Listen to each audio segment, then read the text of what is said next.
Open your eyes and see what is your calling. Don't see the circumstances. నీ పరిస్థితులు చూడబాక, నీ వ్యాధులు చూడబాక. ఆ భారమంతా కూడా ఇప్పుడు కిందే చూపిస్తుంది. ఒకసారి తల పైకెత్తు, దేవుని వైపు చూడు.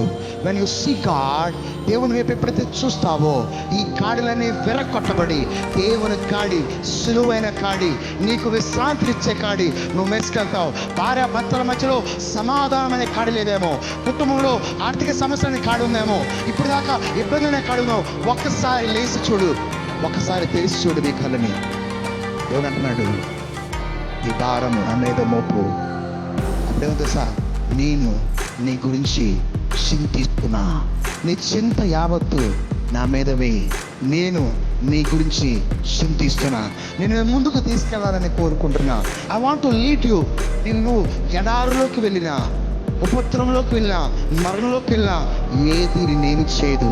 ఎందుకు తెలుసా, దేవుడు నీకు తోడుగా ఉన్నాడు. God is with you. కొన్ని కాళ్ళని దేవుడు విడిచిపోతున్నాడు ఈరోజు. హల్లెలూయా. ఈ సాక్రమెంట్ ద్వారా ఎవరో ఇక్కడ నెక్స్ట్ లెవెల్కి వెళ్ళబోతున్నారు. ఇప్పుడు దాకా భారముగా మోస్తున్నావు, సక్సెస్ చూడలేకపోతున్నావు, ఫ్యామిలీ పరిస్థితులు మారట్లే, అలాగే ఉన్నాయి. మోసే లోపడ్డాడు, మోసే శిరస్సు ఉంచాడు, సమస్తం మారిపోయింది. హల్లెలూయా. దేవుడికి చెప్పి ఈరోజు, లార్డ్, నా సొంత జ్ఞానం మీద నేను ఆధారపడలే, నా సమస్తం నీవే.